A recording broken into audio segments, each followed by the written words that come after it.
Leo Cary, ladies and gentlemen. Let's hear it for Mr. Leo Cary. Oh, come on, we can do much better than that.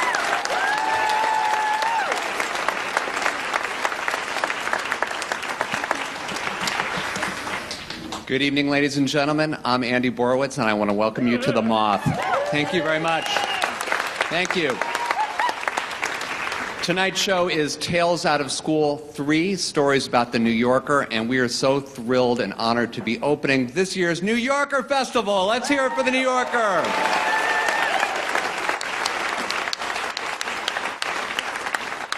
And I want to do a special shout out tonight to the woman who puts the New Yorker Festival together every year, the director of the New Yorker Festival. Rhonda Sherman is here. So let's just hear it for Rhonda.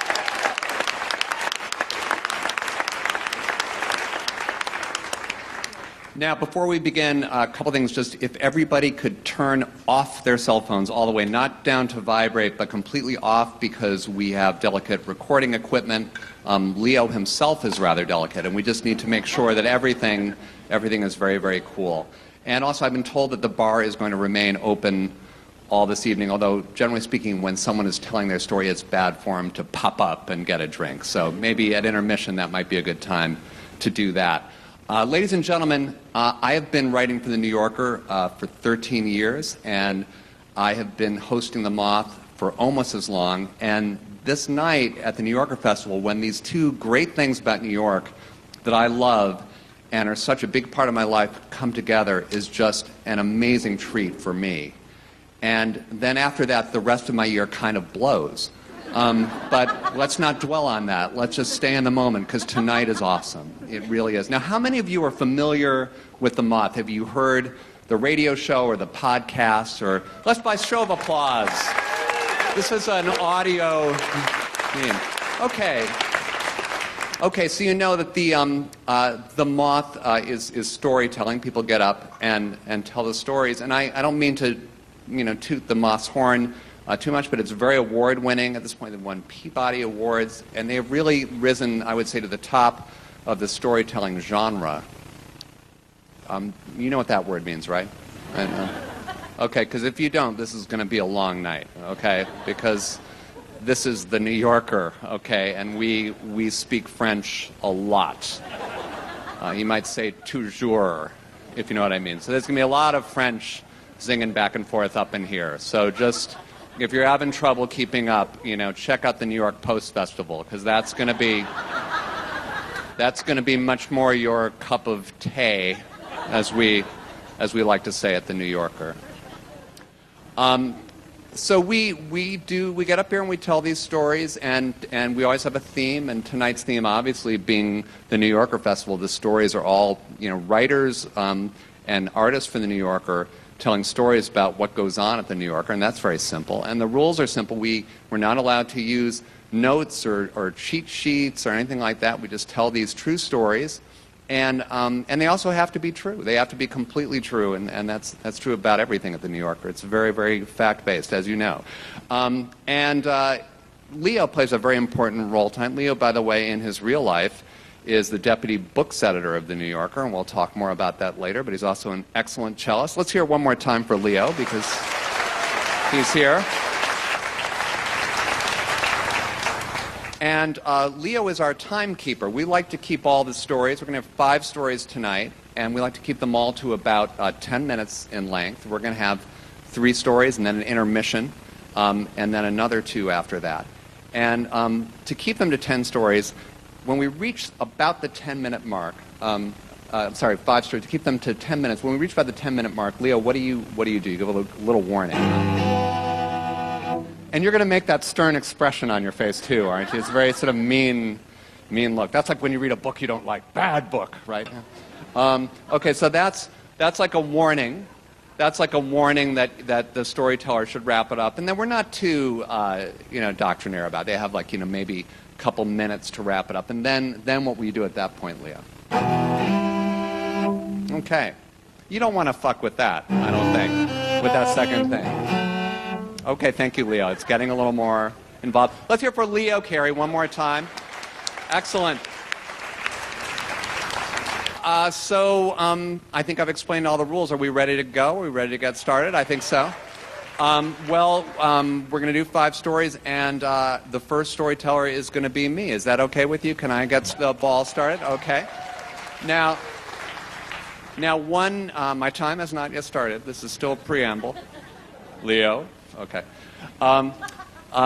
The way we like to introduce all the storytellers, you have programs, where it says like what all of their credits are, and they're all very, very distinguished, with the exception of me. But what we like to do is we like to ask all the storytellers the same question, and then I like to read their answers to give you some insight into their personality.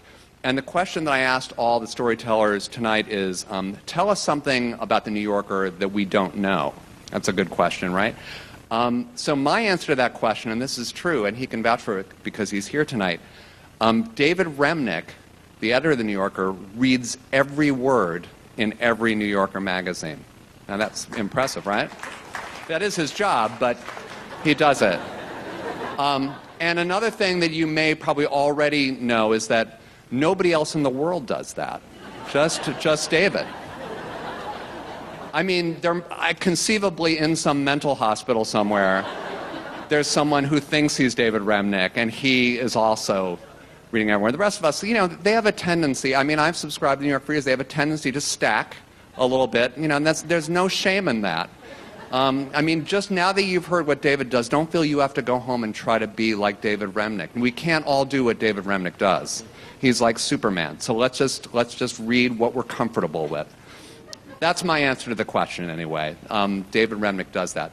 Okay, so Leo, I'm going to start the story now. So the phone rang, and it's the fact-checker from the New Yorker named Ashley, and she's calling to fact-check my first article ever for the New Yorker. And this seems like kind of a normal turn of events, except that my article is a humor piece, and it has no facts. It's like totally made up. In fact, all the journalism I've done up to this point has been totally made up. I mean, if you can even call it journalism, because like in high school, I was the editor of my high school newspaper, and I only did that because I wanted to put out an April Fool's issue every year where we'd do totally fake news stories. And then in college, I was editor of the Humor magazine, and we put out like a full-length parody of the campus newspaper where we did just fake news stories. So I think it's safe to say I have not been a seeker of truth. I've been a spreader of falsehoods. And the New Yorker is like, a temple of facts. I mean, they fact-check everything, even the cartoons. They fact-check the cartoons. It's true. So this summer, when I got this phone call, actually was a bad summer for the facts because it was the summer of 1998, and Bill Clinton had been lying about his relationship with Monica Lewinsky, and he was just about to give his deposition the next week to Congress about it. And so my first piece for the New Yorker was a series of made-up, fake talking points for Bill Clinton for his deposition, where he used increasingly elaborate explanations for how the sperm got on Monica Lewinsky's dress. So I basically wrote 800 words of sperm jokes. And Ashley, the fact-checker, was now fact-checking every one of them. And she would get to one and she'd say, like, okay, now in this part you say that a tanker truck from a sperm bank flipped over and gushed sperm on Monica Lewinsky's dress. That didn't actually happen, did it?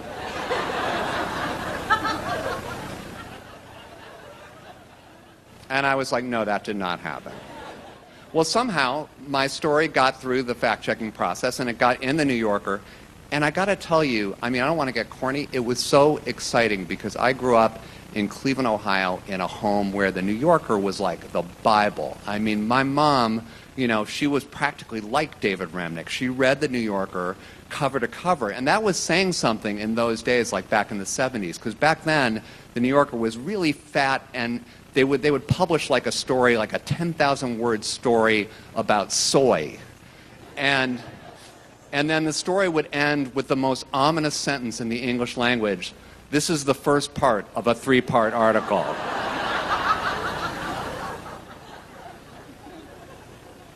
So I start writing humor pieces for the New Yorker, and it's really kind of a dream job. It's so cool. And then one day I get a call, and it's my editor, Susan Morrison, and she says, look, I've started editing the Talk of the Town section, the little stories right at the beginning of the magazine, and would you consider doing a little bit of reporting for us? And now no one had ever asked me to do anything like this. I mean, this would involve, well, facts and things like that. And I've got to say, I was really flattered because, there's a big part of every comedian that really wants to be taken seriously. This is true. And I was thinking, my mom thought it was cute that I was getting these stories in the New Yorker, these little cute stories, but I thought, if I could actually write actual journalism for the New Yorker, she would be so proud of me.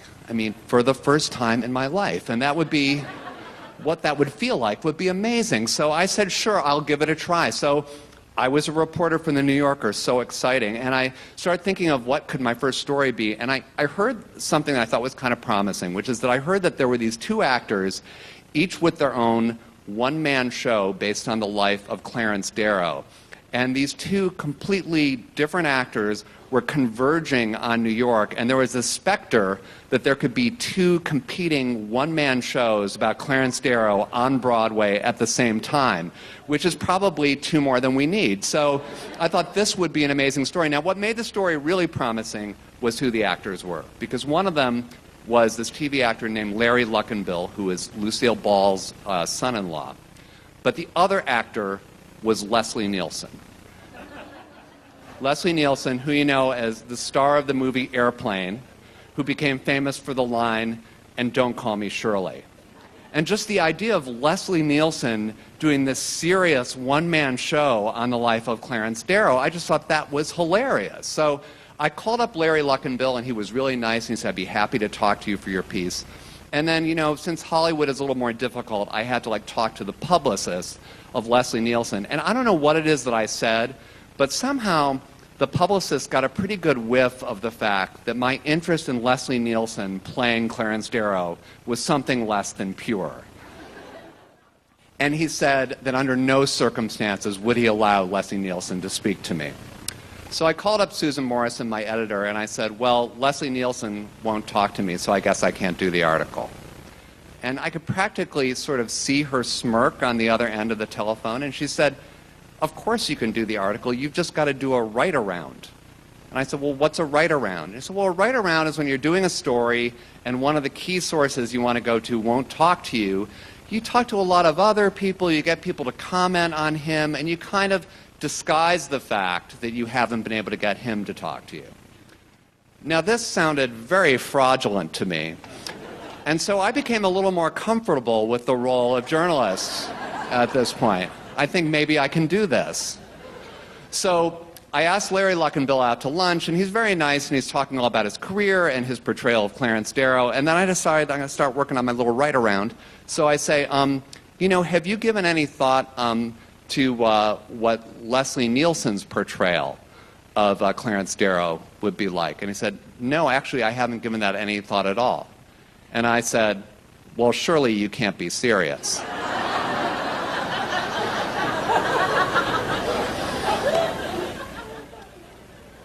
And he said, I am serious. And don't call me Shirley. Awesome! Awesome! So I didn't get Leslie Nielsen to talk to me exactly, but I got the other dude to say something that Leslie Nielsen is known for saying. That is an awesome write-around. So I sat down and started writing this piece, and I got to tell you folks, I have never worked so hard on a piece of writing, because, if you go through your whole life making up stuff and lying, reality is grueling. It's absolutely exhausting. But I felt like I just got it over the finish line. I handed it in. Susan liked it, and she said, well, will you try another piece? So I said, sure. So I found out that Fergie, the Duchess of York, was going to be doing a book signing of one of her Weight Watchers books at a mini mall in Westchester.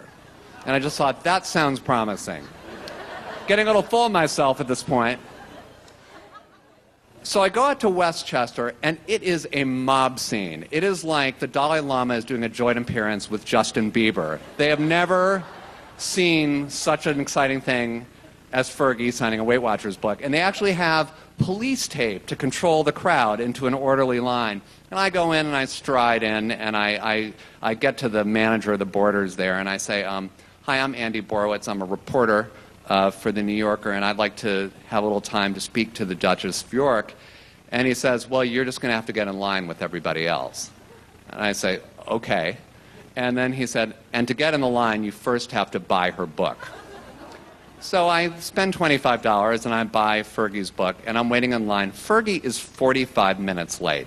She finally bustles in, absolutely no explanation, no apology, and the line sort of lurches forward slowly as we're all getting our book signs.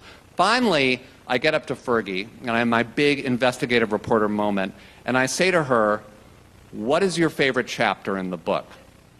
That's all I had, folks. That's what I said. And she said, that would be the Private Sarah. And I was about to ask another question, and immediately one of her people just moves me along, gets the next person in line, and my interview with Fergie is over. So I go home and look up my notes, and I've got shit. I've got 45 minutes of waiting, and then Fergie saying one thing. And even I don't know how to put this together into a piece. And so I think, well, wait a minute. She talked about this chapter in the book that was her favorite. So I go to the book, I look through the book. There is no chapter called The Private Sarah. So Fergie apparently not only doesn't write her books, she also does not read them. And I am really fucked here, but I feel like, okay, I've got to try. So I somehow type up a story of like 45 minutes of waiting and then one line of dialogue. I mean, to make this interesting, you would have to be Samuel Beckett, I think it's safe to say. Put this together, I hand it in, and I get a call from Ashley, the fact checker. And she walks me through the whole thing. We talk about all my hilarious comments about waiting for Fergie, who's 45 minutes late. And then we finally get to the one quote in the whole piece, which is Fergie's quote. And she says, okay, this quote from Fergie, is that true? And I say, well, it's true that she said it. And she says, well, what does that mean? I said, well, it's true that she said it, but what she said is not true. And she said, well, what do you mean it's not true? I said, well, she said that there's this chapter in the book, and there is no such chapter in the book. And she says, well, I really don't think we can use that quote then. And I'm like, dude, this is my only quote. I mean, this story is hanging by a thread. Please let me keep this quote. And I think she could sense the air of desperation in my voice, and so she took pity on me, and she said, okay, we can leave it in. Now, this was a moment of lucidity for me, because you know you have sunk low at the New Yorker when the fact checkers start feeling sorry for you. Because these people are trained to have no human emotion. And I thought about this. I thought, what am I doing here? And I remember this moment happened not long ago, which is my son, who was around 4 years old. I was taking him to this skating party. And all the kids were skating around having a great time. And he was miserable because he'd never skated before and he couldn't stand up and he kept falling down. And he was crying and he told me he wanted to go home. And I just said to him, Max, you know, you're just new at this. Why don't you just give it a try? The other kids are having fun. And he looked at me and he said, Dad, I don't have to be good at everything. Well, you know what? That is the secret of the New Yorker, because the New Yorker is good at everything. But no one person in the New Yorker is good at everything. We all have like our specialties. You know, like if you open up a copy of the New Yorker, you'll see Hendrik Hertzberg writing these brilliant editorials, and you'll see Anthony Lane writing these witty and funny movie reviews, and you'll see Adam Gopnik writing words that you have to look up, but writing them beautifully. But one thing when you open the New Yorker that you will never see again is me writing actual journalism. And Ashley, if you're listening out there, I am not making that up. Thank you very much. Okay, thank you. All true. So our next storyteller, I asked him, tell us something about the New Yorker that people don't know.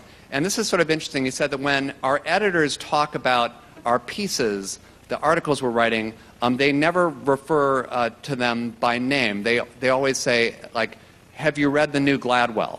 Or have you read the new Gopnik? Or have you read the new Specter? Or whatever. It's sort of a way of, I guess, dissociating us from the process in some way. I don't know. But that's not entirely true. Like, for example, sometimes they'll say, did you read that new piece of shit Borowitz handed in? That's something they'll sometimes say. I've just heard them say that when I'm creeping around the corner. But anyway, that is a little known fact about the New Yorker, too. We're hearing more of those tonight. Let's hear it for Michael Specter. Michael?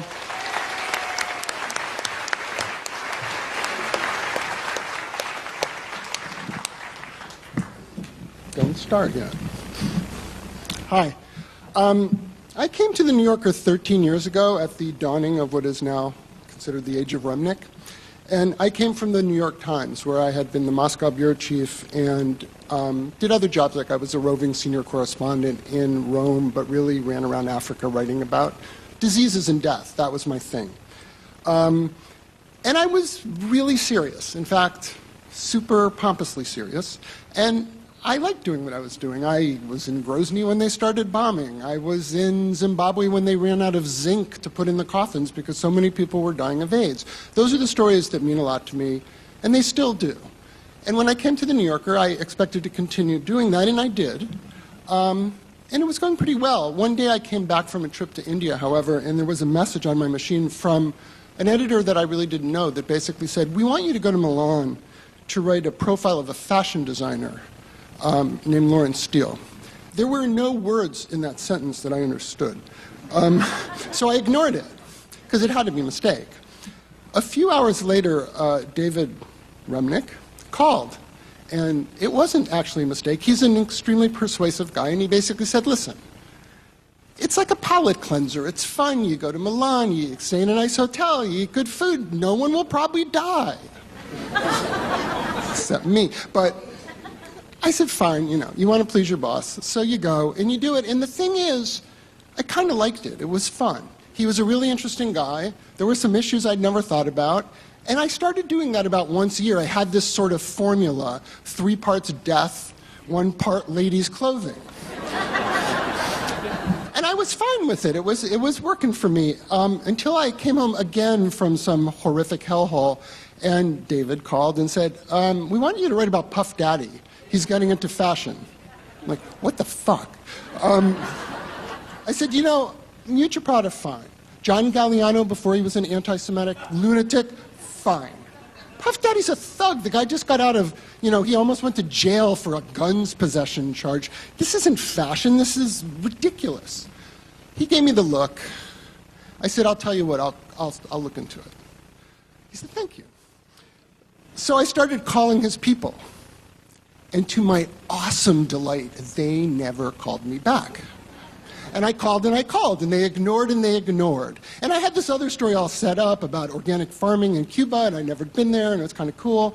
And so I skipped on down to David's office and said, "Oh, due diligence, dude, I tried." He said, "Yeah, I understand. Let's just do this one sort of Hail Mary thing. Go down and see Anna Winter. She knows him, and she likes her magazine. She might be able to help." I said, fine.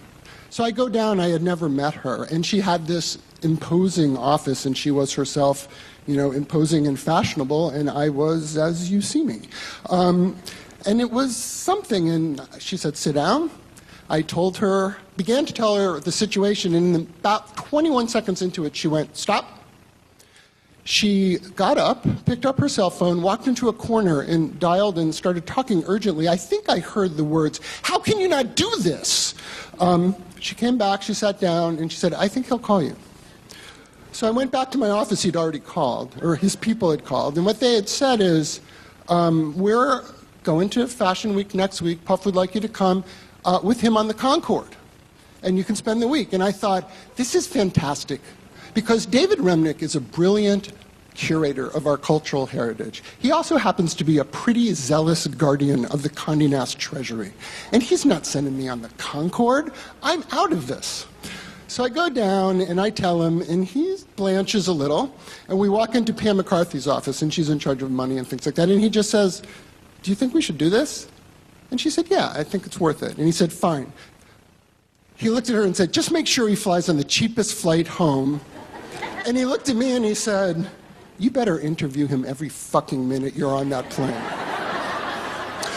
Which, by the way, I wanted to do because I was doing this grudgingly. It was ridiculous. I wanted to get the interview, get the information, buy some chocolates, go out to dinner, get the hell out of there. So I get to JFK, the Concorde. Puff had been at a party in Atlanta the night before. He chartered a G4 and flew to Teterboro. Then he choppered in from Teterboro, made it by about a minute. He was really warm. He hugged me, he greeted me, we sat down. I took out my notebook, he looked at me, and he fell fast asleep. And he snored for the next 3.5 hours. And he only woke up when we landed. So we get off the plane. I turn on my phone, it's ringing, it's David. He said, "How was the interview?" I said, "You couldn't ask for more." So, we had a heavy schedule that day. There were fashion events and parties and try-ons and cocktails. And at 3 in the morning, 2 maybe, we end up at a strip club with Bijou Phillips and Paris Hilton.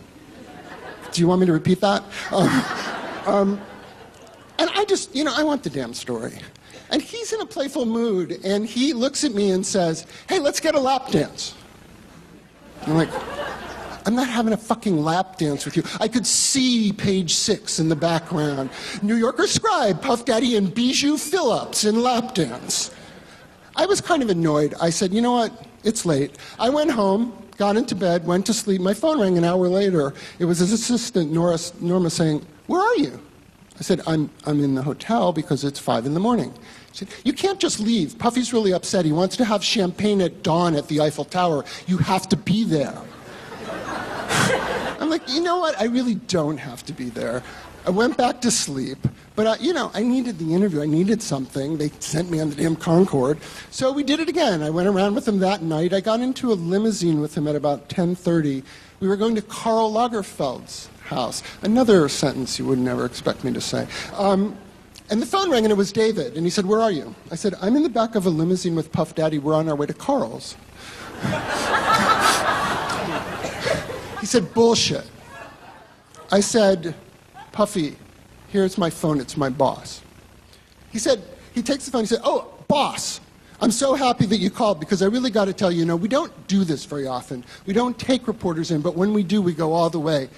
And you ought to know something. Your man has journalistic ethics because last night I offered him a lap dance and he refused." I think I heard David in the background saying, "That wasn't me. That's on him." So fine, we continue. I still need the damn interview. And yet again, 3 in the morning, we're in a strip club. But this is like a wild place. It's a sort of walkway runway thing where women are walking up and down in latex suits on spiky heels with strategic parts of their clothing absent. And Puff and I sit at a little ringside table. We both order club sodas. And he looks at me and said, "Let's talk." I'm like, "Fine, let's talk." So I asked him some questions, and I said, "Listen, you make so much money. You must resent this ridiculous amount of taxes you pay." He slams his fist down on the table and says, "I love paying taxes. I'll pay every tax they ever ask. It means I make money. It means I can give something back. I love it." And I thought, bullshit, fine. So then Jennifer Lopez had just left him because she didn't like the whole brutality thug thing, I guess. Actually, I haven't spoken to J-Lo about it, but I'm just guessing. And I asked him about that, and he was silent for me. He started to tear up. And he said, I just can't talk about that. And I'm thinking, I may be getting Stockholm Syndrome, but I think he's being real here. So then I said, "Listen, who's your hero?" He said, "Well, the person I really want to be like is Martha Stewart." I'm like, come on! What kind of thug wants to be like Martha fucking Stewart? And then we talked. The guy went to a Catholic school in Westchester. He had 2 paper routes. And he was proud of it. And I talked to his mom, and I knew it was true. And I just thought, maybe he's not what I thought he was, and maybe this isn't such a waste of my time. So we talk some more, and I go on, and I write the story, and I publish the story, and I have no idea whether he read it or not. He was very warm. He invited me to things after that. I never went because I was still worried about Page 6, but it was kind of him. But I went on with my life. And I went back to doing the sort of 3 parts death. It's actually got more parts death, and I was good with it. And one day, about 2 years later, I was in Uganda. I was going to see an AIDS researcher named Pantiano Kalibu. He's a brilliant man, and he's in Kampala now, but he used to be way out in the boondocks. And if you've ever seen, The Last King of Scotland, there's a lot of boondocks. It's a beautiful place, but you don't necessarily want to be on a 6-hour ride. And I didn't, he didn't have email. I didn't know if he was going to see me. I was assured that he'd be there, but I didn't know whether he'd get the message. And I got there, and he comes bounding out of his hut And he looked at me and he said, "Michael Specter of The New Yorker, this is such an honor." I puffed back up. I was excited. He said, "I've read all your work. I can't believe you're coming here to look into my work. I'm really excited about that, and we're going to have a really good time." And I said, "Well, thank you." And he's a big man, and he just took his arm and put it around my shoulder, and he said, "I just have one question, though." I said, "Sure, what?" He said, "What's Puff Daddy really like?"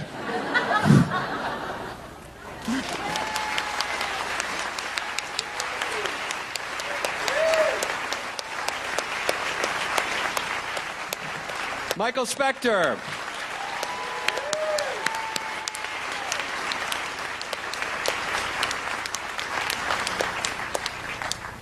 Ladies and gentlemen, there's been a slight change in the program. The theme of the show is now Shit David Remnick Says. It's all going to be the wackiest stuff David Remnick has done with each of us. No, actually, he does feature in some of these stories. How are the stories working out for you so far? Are you having a good time? Okay. All right. Our next storyteller, I said, tell us something about The New Yorker we don't know. And I did not know this. He said a majority of the cartoonists are left-handed. So you lefties, the left-handed people out there, that's kind of amazing. Let's hear it for Bob Mankoff. Bob?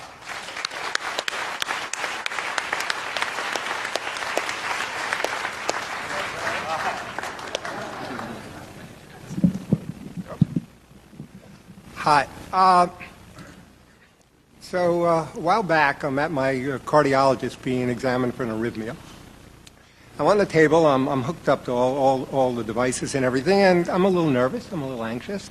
And so to put me at my ease, he asked me what I do for a living. I say I'm the cartoon editor of the New Yorker magazine. He stops the examination, says, I have an idea for a cartoon. I said, great, I've got an idea for a bypass. But we'll deal with that after the examination. Look, I get pitched a lot of ideas for cartoons. Some of them are actually even by cartoonists. But a lot are, doctors, lawyers, whatever. The idea pops into their head of like two bears on a desert island talking about the stock market.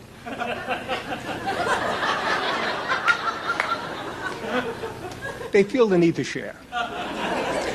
Now, all cartoonists get this type of stuff. Absolutely. You meet a podiatrist at a party, and he'll say, "I got a joke for you. It's the left foot saying to the right, 'You're right. You're always right.'" They say it's surefire, and I tell them, the only surefire ideas I know of involve matches. But when you become cartoon editor, it goes to another sort of crazy level, because now you are representing the New Yorker cartoons. And so it's a little bit surprising, because one day I get a call at the office. It's Norman Mailer on the phone from my assistant, says he wants to come in and talk to me. And I say, well, he's got the wrong department. He wants fiction. No, he wants to come in and talk to me about cartoon.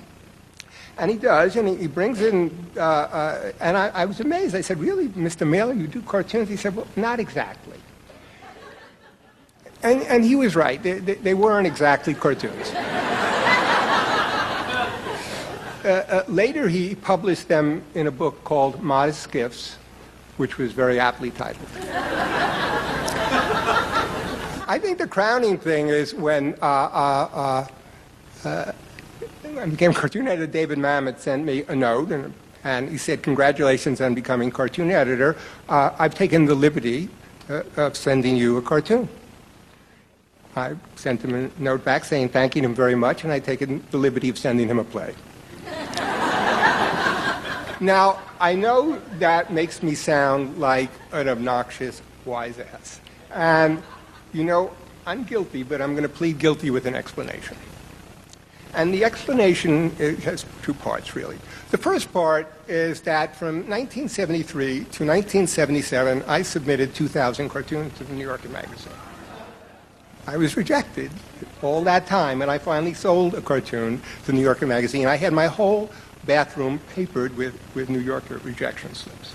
So there's just that part of it.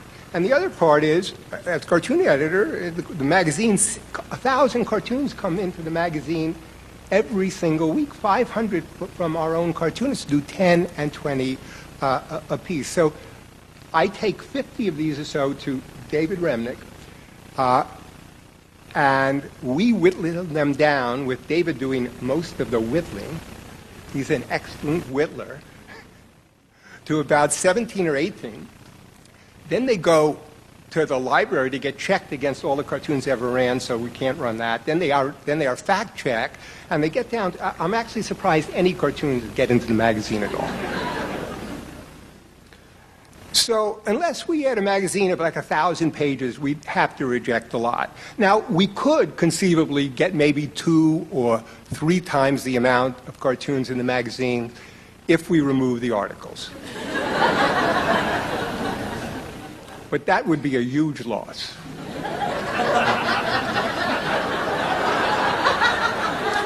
One I could live with, but huge. Still, I understand why people submit, why they take a shot at it, because truthfully, doing a cartoon is not like a 10,000-word article, investigative piece of journalism. And already a number of you have, I think, a pretty good idea what maybe those 2 bears might be saying. And that's what we have the caption contest for. But to do 10 and 20 ideas every week and to draw them up week after week, which is what the cartoonists do, is really, really hard. When I started out, I didn't realize this. In 1966, I was at Syracuse University, and I wanted to be a cartoonist. I had graduated the High School of Music and Art. I drew 27 cartoons during that year. 27, and they were great. They were wonderful. I took them around to the magazines at that time that existed. You could look, the cartoon editors would look, not the New Yorker. You couldn't do that. You had to drop off there to Esquire and Saturday Review and Saturday Evening Post. There were lots of magazines you could take it around. I took them around to all the editors, and they rejected them all. And I was astounded. So I quit, and I tried to see what else I might be suited for. It turned out I was suited for nothing else. I had a string of interesting failures. I was I worked for the welfare department in New York City in the late 60s and did it so badly I became eligible. I taught speed reading to Catholic high school girls. This is the Evelyn Woods method, except I didn't use that method. I just said, read faster or you'll burn in hell. Finally, I attempted to become an experimental psychologist, doling out rewards and punishments to small animals in Skinner boxes. And my animal was a pigeon to peck a disc for a reward. That pigeon died. But that pigeon did not die in vain because it taught me something very important, actually very important about cartooning. If you reward a pigeon all the time for pecking, they will peck, and then when you stop rewarding them, they stop very quickly. But if you reward them variably and intermittently, and even unpredictably, stretching it out, so sometimes they get a reward, and sometimes it's 10 or 100 times or 50 times, they will go on forever. You can hook these pigeons. But you have to reward them at the start. When I went back to cartooning, I got on this schedule because I actually started selling cartoons, not to the New Yorker, but to the Saturday Review and the Saturday Evening Post, not all the time, but I was on this schedule that builds persistence. And that's why that was my bulwark, all these 2,000 rejections to the New Yorker. I was getting rewards and reinforcements elsewhere. Of course, finally, I get into the New Yorker magazine. It's fantastic. It's the first cartoon I sell. All the rights and privileges accrue to being a New Yorker cartoonist, which include going another 3 months without selling. And that's the way it was, on and off, even after I got a contract, that you were on this schedule. Sometimes you would sell, sometimes you wouldn't, but the persistence would be built in. And the other thing during this time in the late 70s, it was a code of silence. It was really a real don't ask, don't tell policy. You couldn't ask why you weren't selling, and they weren't going to tell you. Mick Stevens once did ask Lee Lorenz, who was the cartoon editor at that time, he said, "Lee, I haven't sold in 2 months. Why?" And Lee said, "Because it's hard to sell to the New Yorker." And indeed it was. But my whole generation that came in like that, with Jack Ziegler and Roz Chast and Mick Stevens and Michael Maslin and Michael Crawford, we were all, that was okay with us. It had been good enough for Arno and Adams, and it would be good enough for us.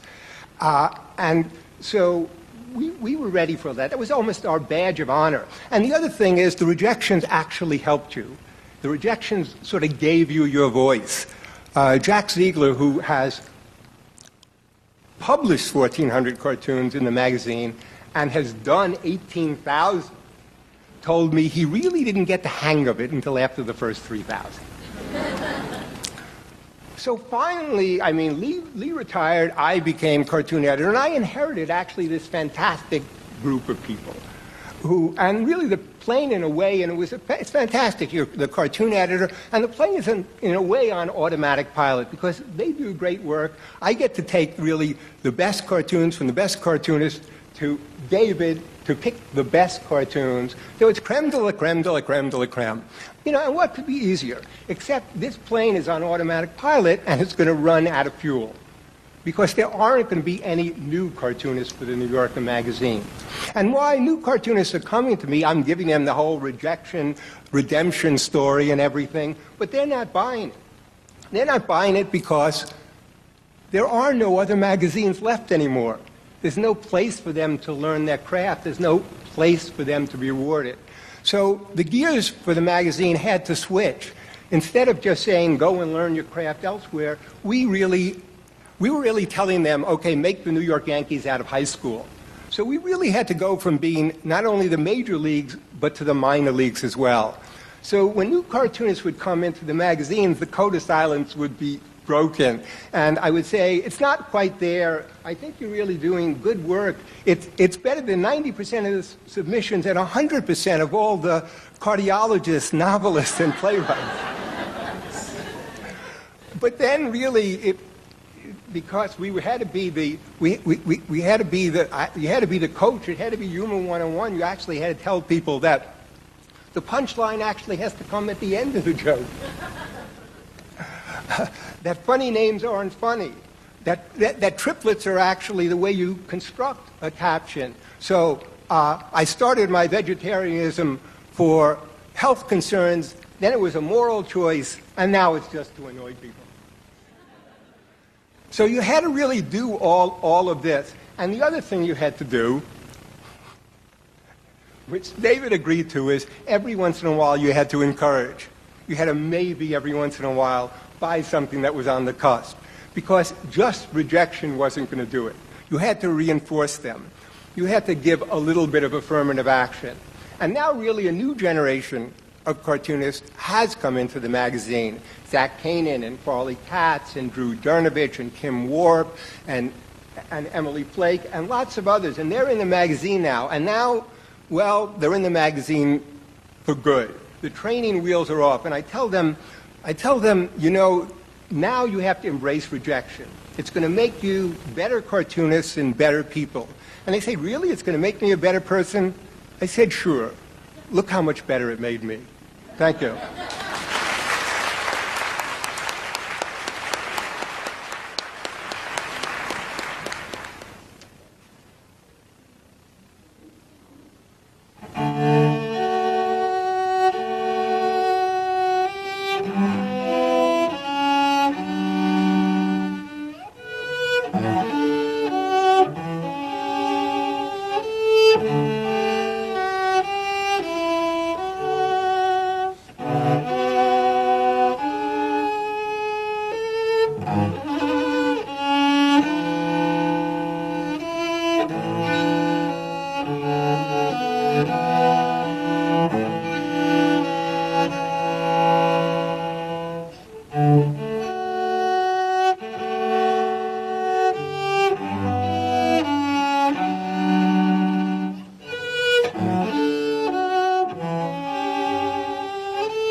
Cary.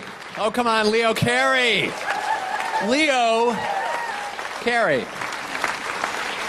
Leo, why don't you put down your cello? You bring your cello with you if that makes you feel more comfortable. I wanted to talk to Leo a little bit because, tonight is all about the New Yorker, and Leo is the deputy books editor of the New Yorker. And Leo, could you come on, step up to the microphone? Can I actually I'll hold the cello. Okay. Now Leo doesn't have to worry about the cello; it's in very good hands. Whoa! Oh, no, I got it. Okay. So Leo, tell me a little bit. First of all, when did you start studying the cello? I'm curious. When I was 7. Okay. Now, so first of all, that is 1981. 1981, when you were 7. Okay. Okay, I did the math. I'm very good with dialects, and I'm beginning to think you might not have been born in America. Are you from Kenya, and you're trying to pass as an American? Or are you from what country are you from? Originally from Great Britain. From Great Britain. Let's hear it for Great Britain, which is really. And where did you grow up in the UK, as we say? Oxford. Oxford. Okay. They're known for some things, I think, Oxford. So what made you? What drew you to the cello? What was your? A couple of my friends played it, and you just always want to do what your friends do at that age. Okay. So let's say your friends were molesting children. You would say, "Oh, pip pip." They were. They were children. They were children. So in other words, in England, it's cool to molest children if you are a child. Newsflash, the New Yorker is not covering all the interesting stories out there, clearly. Okay, so your friends, you were in sort of a cello-playing gang of sorts in Oxford, roaming the streets, sawing your cellos. That's cool. So did you ever think maybe you would be a professional cellist, or was this just sort of you were a gentleman cellist? It's weird that I started off... It is weird, Leo. We've established that. I started off thinking that I'd definitely just be a cellist as a matter of course, and then sometime around the age of 16, I just assumed that I wouldn't be, without a particular crisis of kind of desperation and disappointment in between. You just thought, like, maybe once a year, like at the New Yorker Festival, I'll be a cellist. Right, That's exactly. cool. So tell me a little bit about what you do.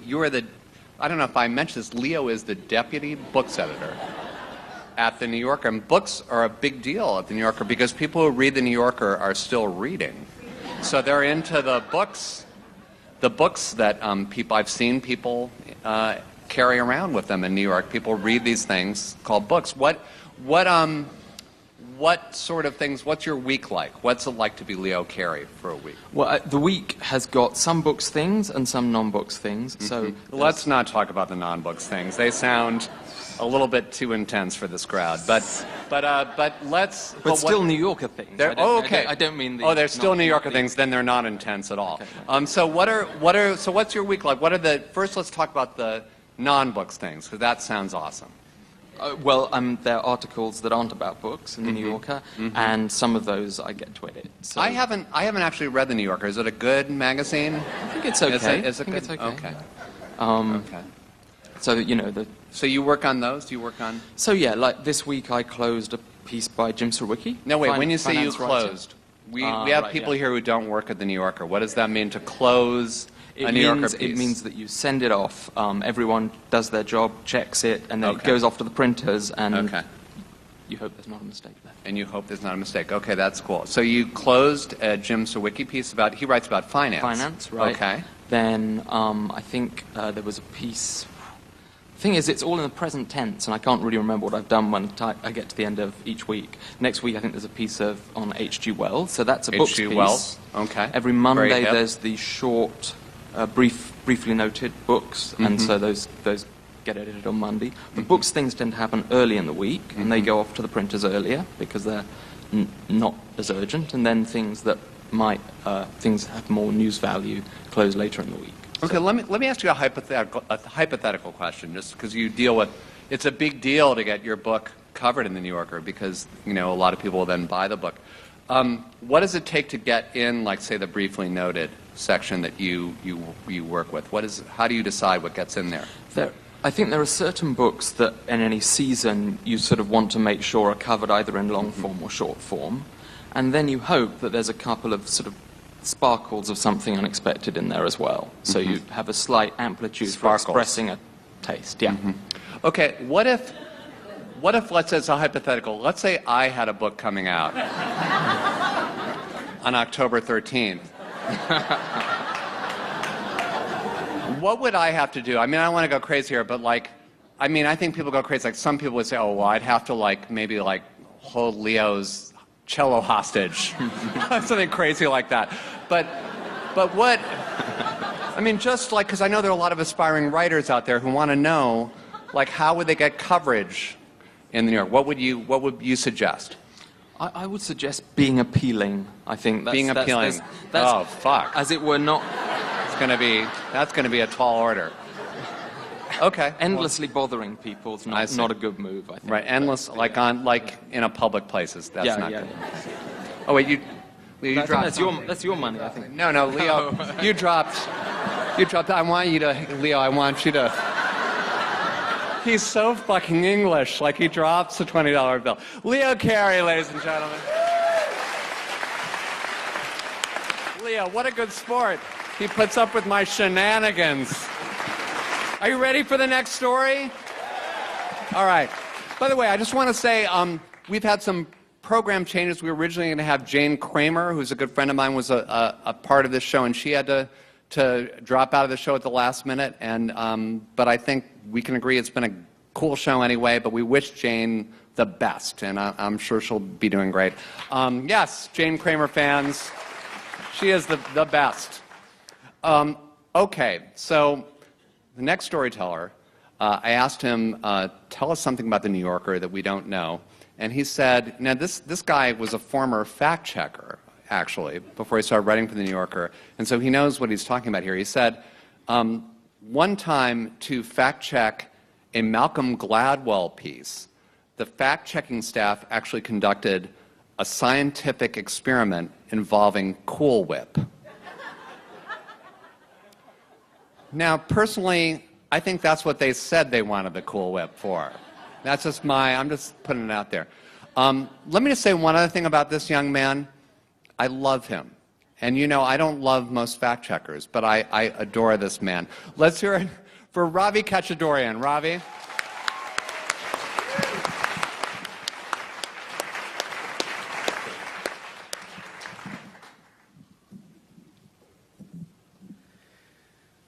So sometimes you go digging for a story, and sometimes that story comes to you. And a piece that I wrote a few years ago about a war crime in Iraq called The Kill Company is a story that came to me. A legal expert who was familiar with this kind of thing gave me a call, and he said, you've got to take a look at this. In 2006, there was this vast military sweep in a desolate part of Iraq. It was called Operation Iron Triangle. And during that, a squad of soldiers, just a few soldiers, on a desolate island, they encountered 3 young men in a mud hut. They did all the things that they were supposed to do. They detained the men, they cuffed them, they blindfolded them. And then after a very brief period of time, they systematically undid all that. And they took all those things off, and they told the men to run, and they murdered them. There wasn't any real urgency to this. There wasn't any real danger or obvious motivation. It was a mystery. I became a fact checker in 2003. And I did that for 4 years. And by the time I had this conversation, I had been writing for about a year. And I had heard about war crimes that had gone on in Iraq, the lone soldier who loses it and blows away a detainee, to put it crassly. But those stories that were out there, but there was something different about this. This was one of the first capital cases in the war. The military had prosecuted these men, and yet there were no settled truths to the case. Two of the soldiers who pulled the trigger, their names are Bill Hunsaker and Corey Claggett. They ended up getting 18 years in Fort Leavenworth because they had agreed to testify against the squad leader, a young staff sergeant from Tennessee whose name was Ray Gerard. They said that he had ordered them to do this thing. Ray, meanwhile, was insisting upon his innocence. And hanging over this whole complicated case was the specter of the chain of command itself, going many echelons up to the level of the brigade commander, this storied Army Ranger whose name was Colonel Mike Steele, who'd been involved in Black Hawk Down in Somalia before there even was an Iraq war. This guy had understood urban combat. And it had been rumored that his overarching command to this brigade was that on that island where this mud hut was, all military-aged men were to be killed. And it sounded like something out of Vietnam.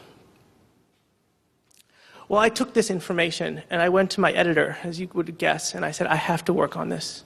I mean, there were so many deep questions that ran through this. What is the difference between murder and killing on the battlefield? Were Bill and Corey and the members of that unit who happened to be involved, were they cold-blooded killers who had used the war as an excuse to murder? Or had Colonel Steele somehow, in his training and in his rhetoric, twisted the judgment of this entire large unit so that this brigade, so that a crime like this would have been inevitable? I got the assignment. When you get an assignment like this, a big assignment, sometimes, you get really excited at first, and then the reality of it sets in. As a fact checker, I had worked on pieces that were about war. I had worked on pieces that were about Iraq, but I had never been to war, and I had never been to Iraq. And I thought, how am I going to judge this situation, and how am I going to judge these people? Because that's what this piece ultimately would have to do. One of the first things that I did was to get in touch with Bill Hunsaker's family and with his mother, whose name is Fran. You can imagine she was distraught and she was confused, and that call in some ways prefigured just about every reporting call that I was about to make for this story. I mean, Bill had a good record. He had just been commended. He was just going to come home. He was about to get married. None of this made sense to her. In that first call, she wept when she described how she had first seen Bill.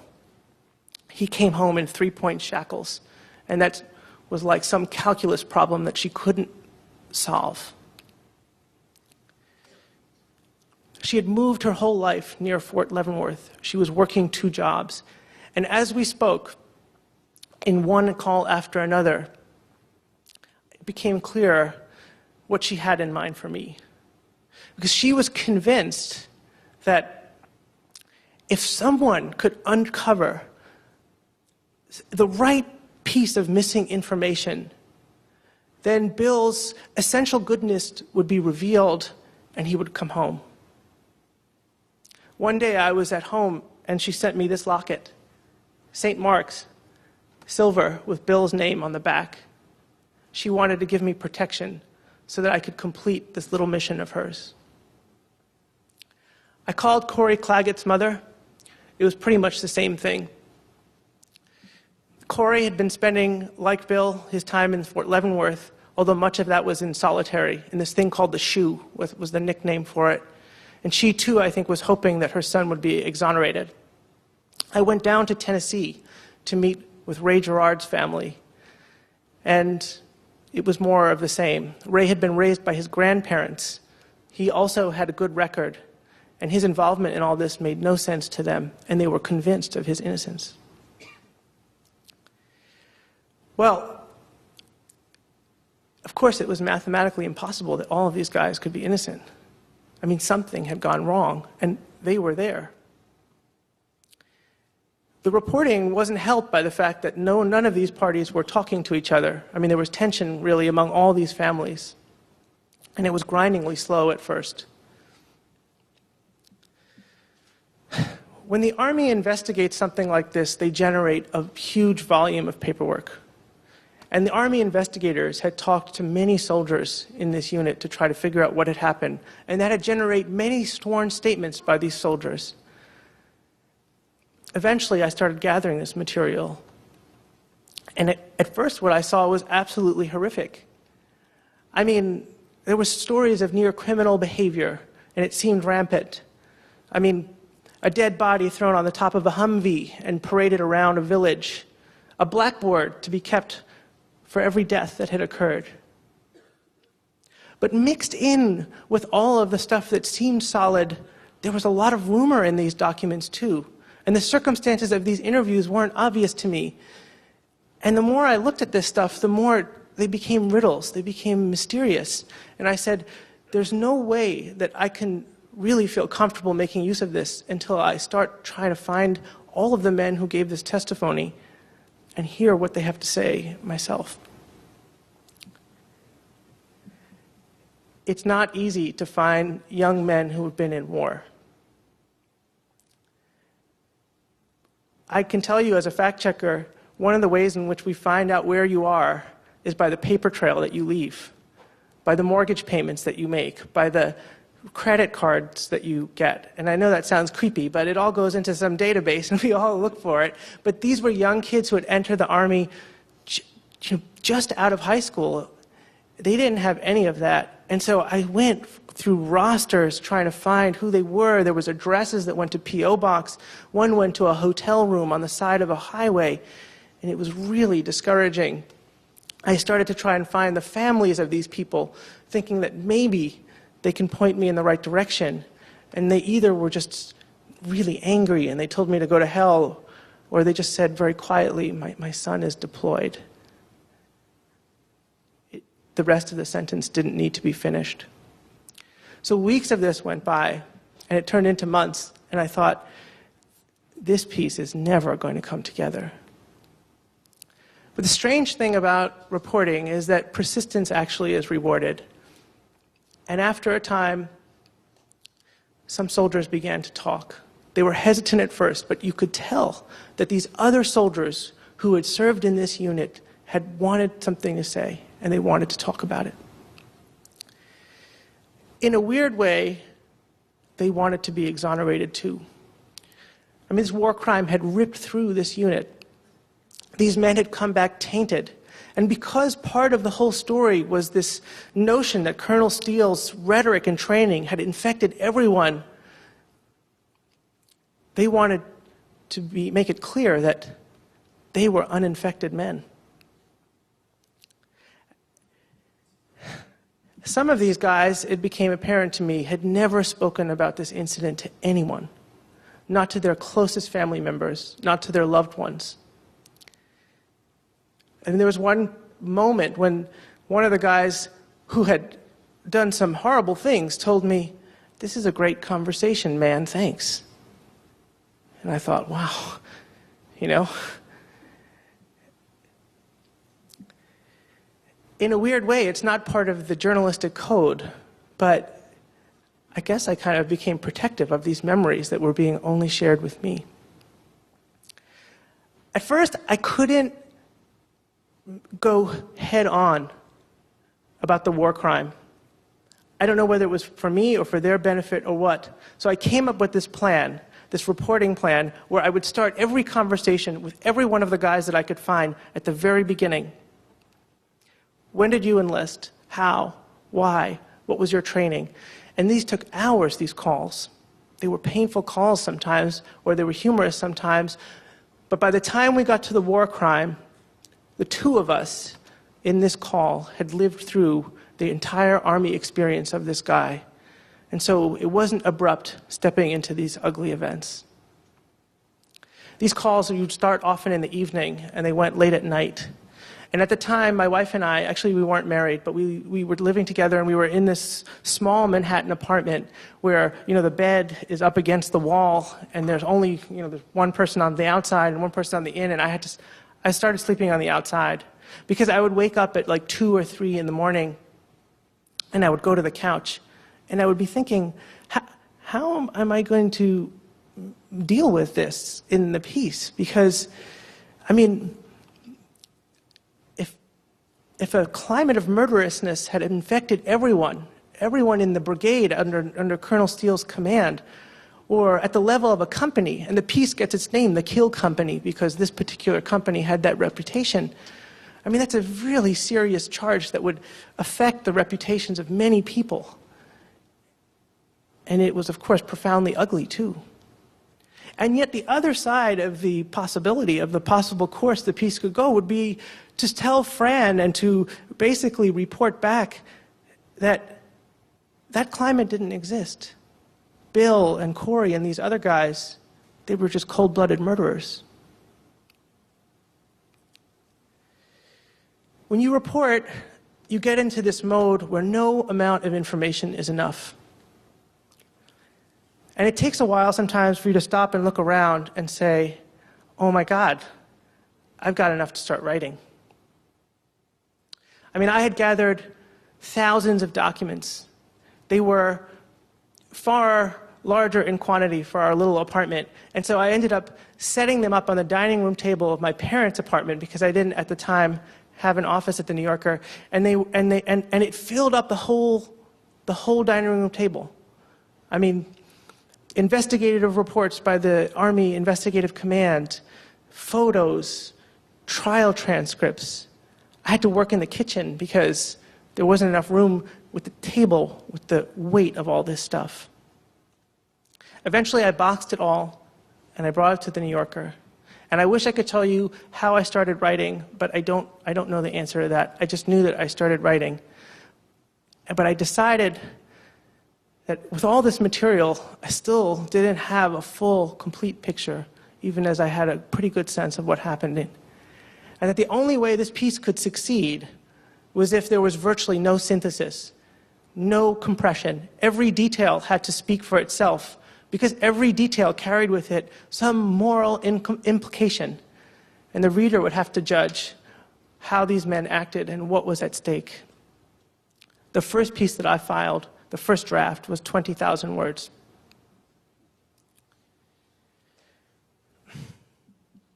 After I filed, the piece went through the New Yorker process rapidly, and the editing and the fact-checking was intense and compressed. I remember I stayed up one night with the fact-checker. We were trying to figure out some nuance, and we were up till 3 a.m. in the cubicle. And there was another night where I had walked home at dawn. And part of this was my own making, because I had multiplied my own work, because I had given all of these soldiers guarantees that in addition to the usual way the New Yorker fact-checks this piece, I would get in touch with you personally and tell you how you would be represented. So I was almost pre-checking the piece.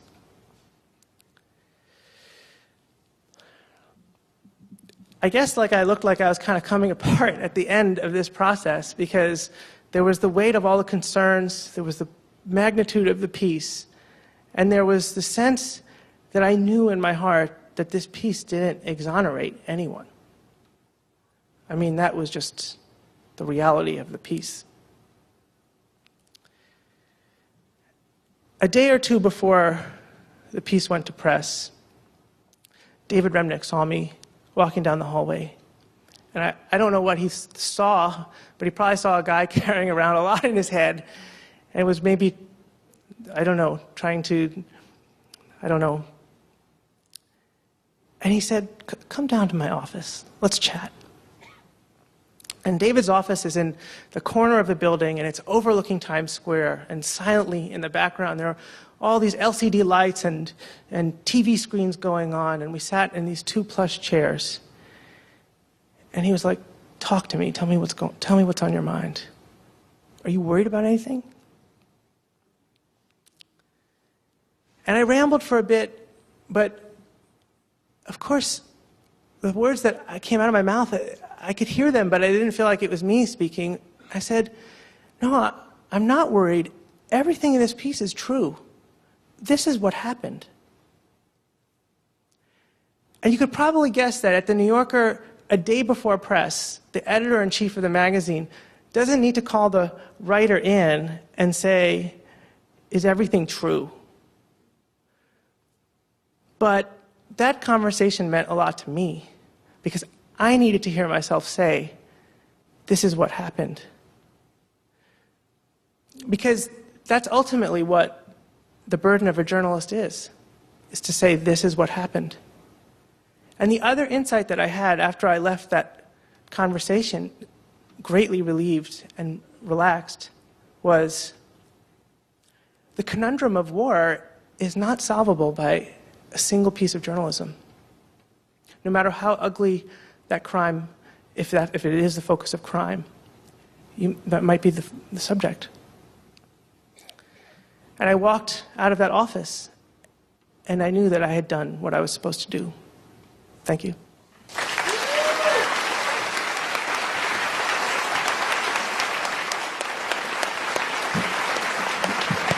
Raffi Khatchadourian.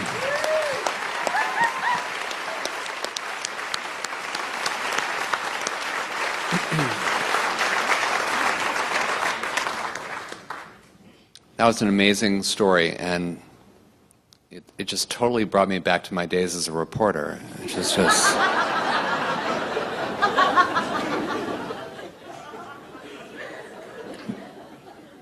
the burden that we have as reporters is...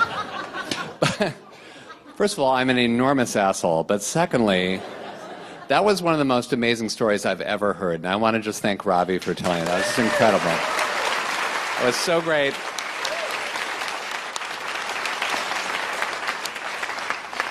I'm sad to say we only have one story left. It's been such a cool night. But before he comes on, I have a list of thank yous, if you don't mind. First of all, I want to thank all of our amazing storytellers. Okay, so let's give a nice round of applause.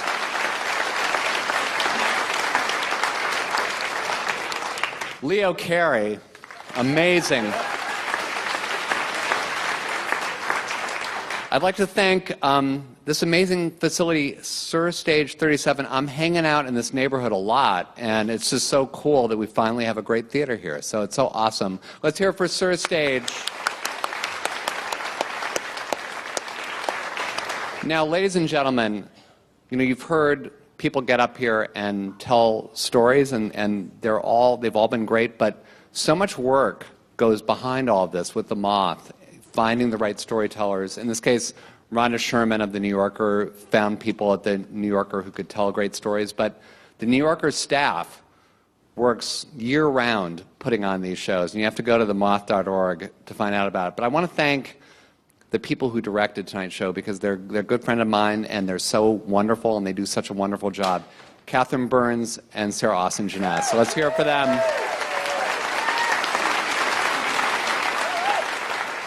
And from The Moth, the producers of tonight's show, Kirsty Bennett and Joan Firestone. So let's hear it for them.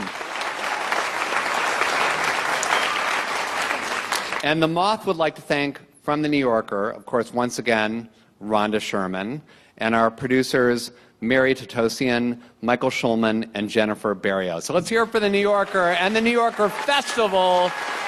Yes. Okay, the New Yorker Festival continues all weekend. Are you going to some other events? Any of you? Yes. Just in the self-absorbed area, I'm doing a show tomorrow night right here with Zach Galifianakis. I don't know if any of you are coming to that. Okay. Very exciting. Well, it's sold out. Fuck you. Okay.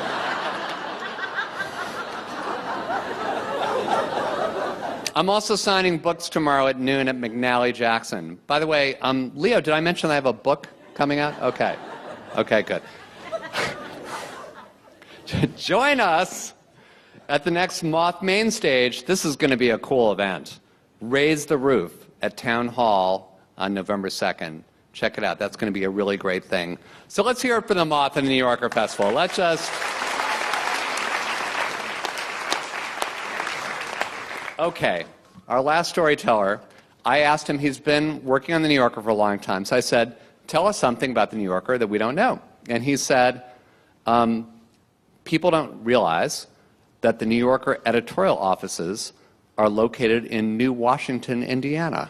That is amazing. I wouldn't have guessed that. Let's hear it for Ian Frazier. Ian Frazier.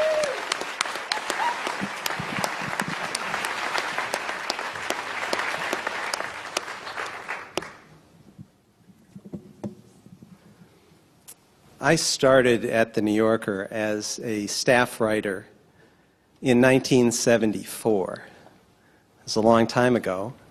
Long enough ago that a lot of the original old writers who had been with the magazine from the beginning or almost from the beginning were still around. And of those writers, none was more admired than Joseph Mitchell.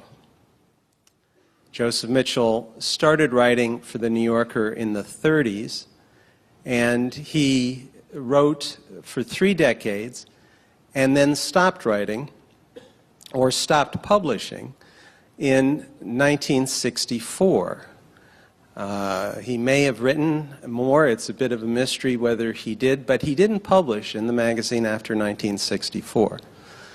In those 3 decades, he wrote amazing pieces about New York City. He wrote about the bottom of the harbor, what was at the bottom of New York Harbor. He wrote about gypsies in New York City. He wrote about down-and-out people in the Bowery. He wrote about an old man in Staten Island, Mr. Hunter's Grave, one of the great pieces of all time. And he wrote a piece called The Mohawks in High Steel about Mohawk Indians who work in high steel construction on skyscrapers in the city. And I think it's maybe the best thing ever written about Native Americans. He didn't get fame really outside the New Yorker circle, or not wide fame, but if you worked at the New Yorker, or if you read The New Yorker, you definitely knew who Joseph Mitchell was. Although he stopped writing in '64, he continued to come into the office.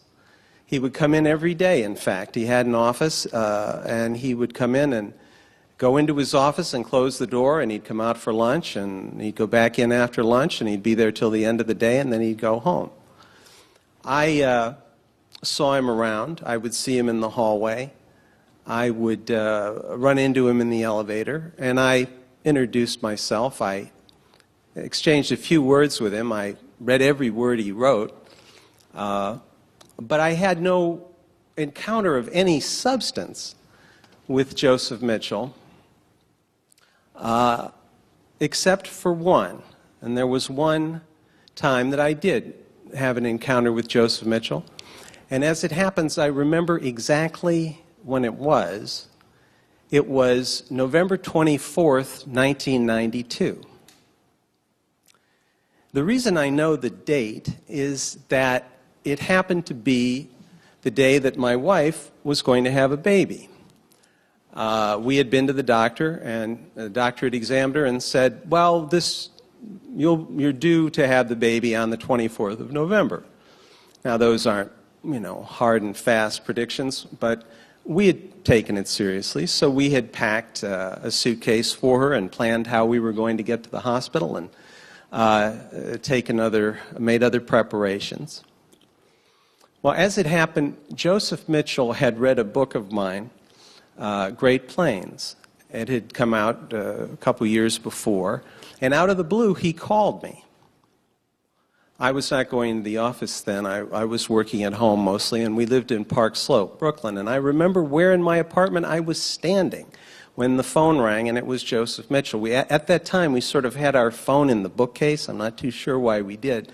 But it was like Mitchell was talking to me out of the bookcase, sort of significantly. And he said he had liked Great Plains and that we should get together for lunch. And I was so thrilled by this. Of course, yes, definitely, I would love to. and we made the date. And we had made the date to get together on November 24th. I didn't see any reason to change this. As the younger party in the arrangement, I thought it might be a little much for me to call and reschedule. So I decided, well, I can do this. And when November 24th came, I said to my wife, well, I'm going to go in and have lunch with Joseph Mitchell. It'll be an early lunch. I have a couple of appointments after. I'll take care of those. And I'll be back mid to late afternoon. But of course, I'll check in by phone throughout the day. So I went into the city, and I went to the Century Club. We met at the Century Club. That was Joseph Mitchell's club. The Century Club is on 43rd Street. It's close to where the New Yorker offices used to be.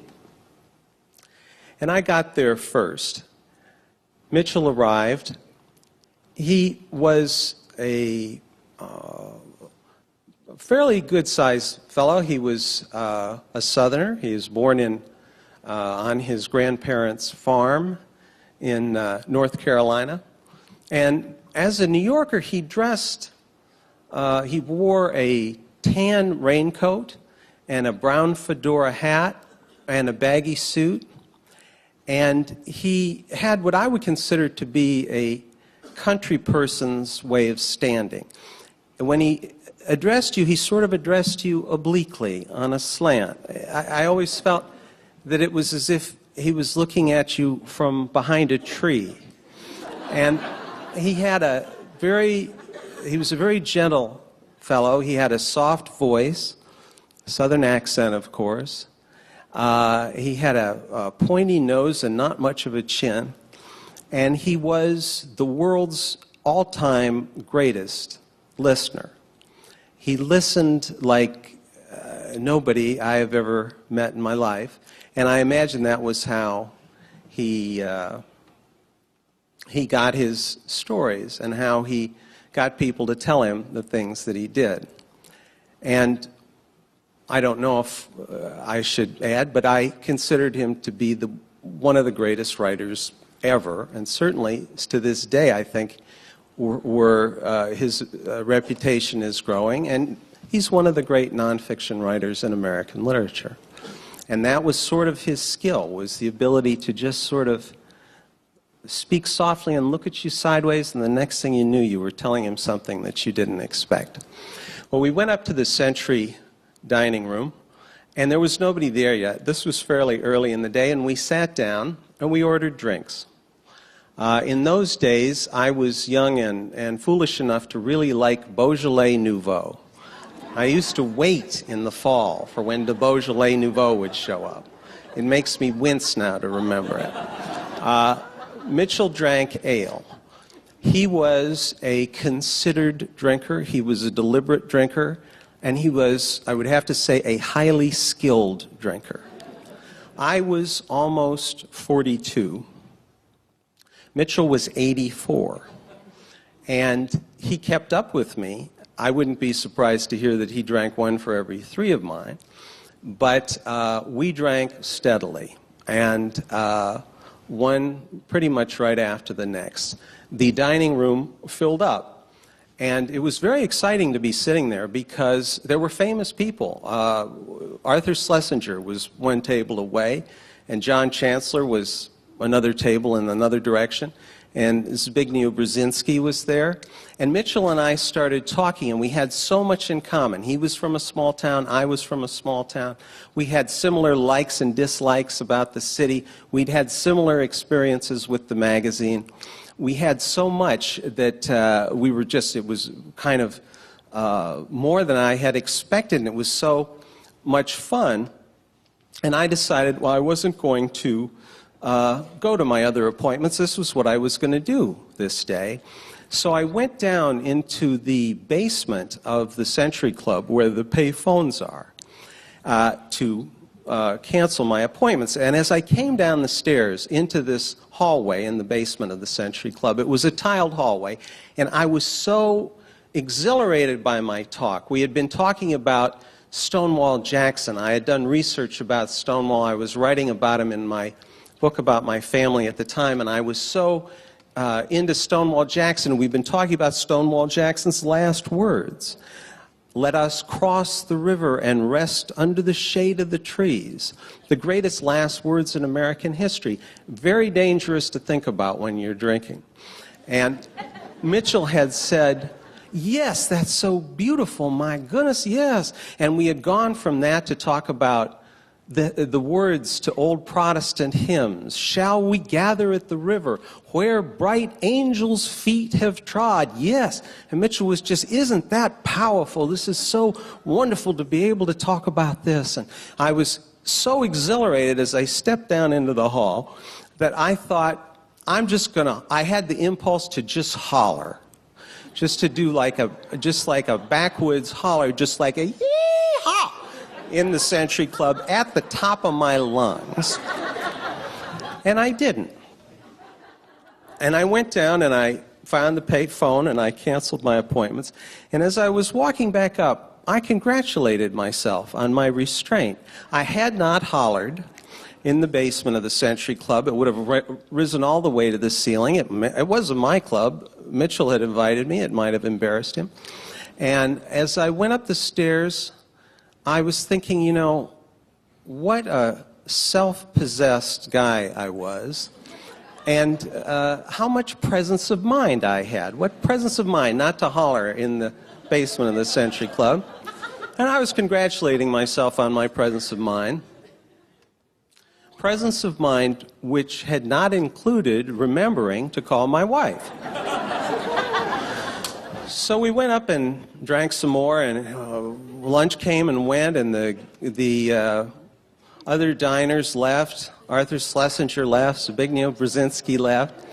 They were stacking the chairs on the tables, and we were wearing out the patience of the Century Club wait staff.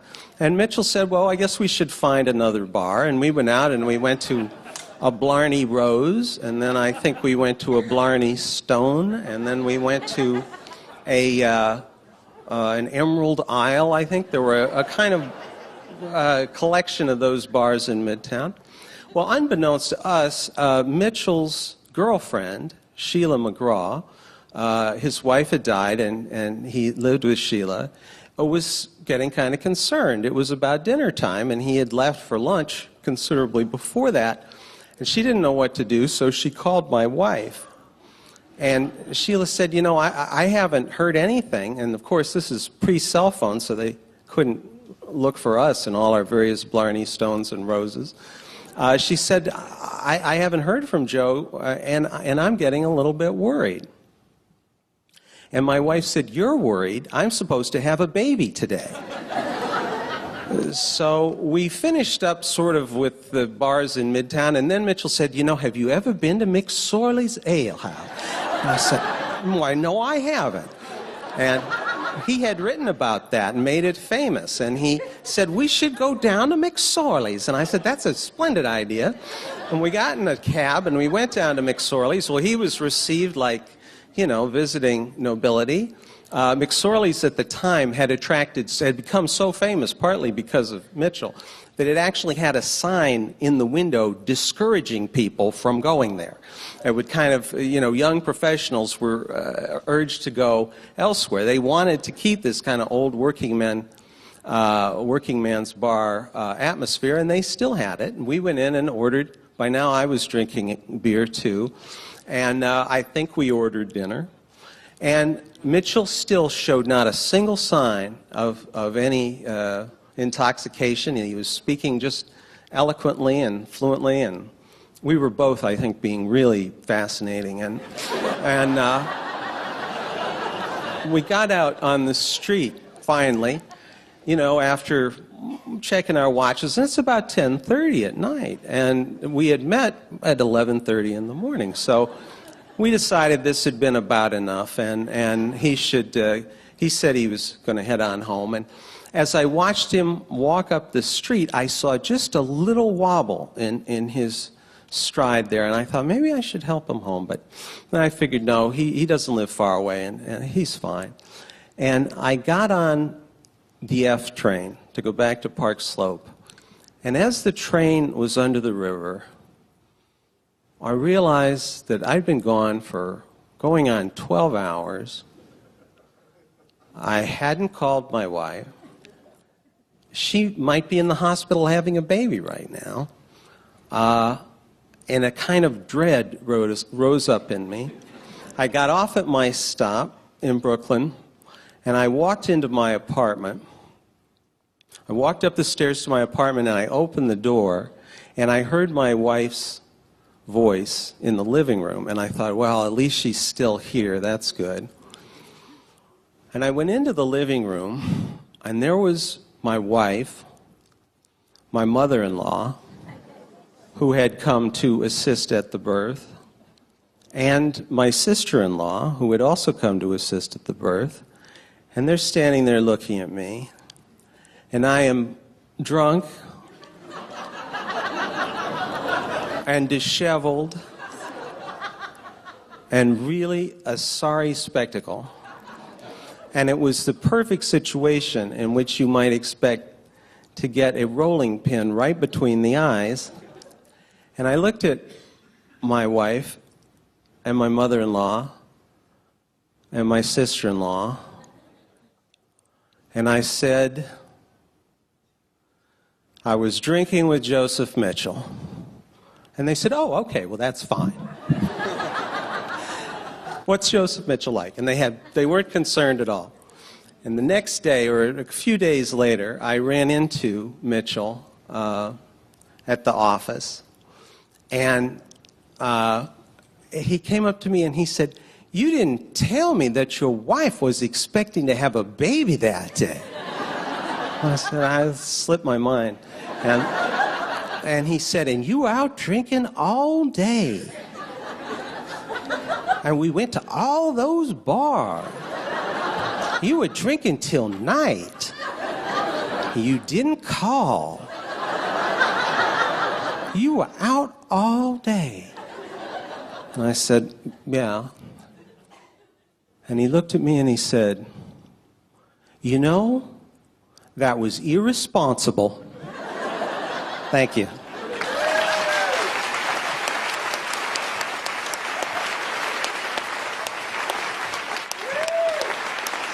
Ian Frazier.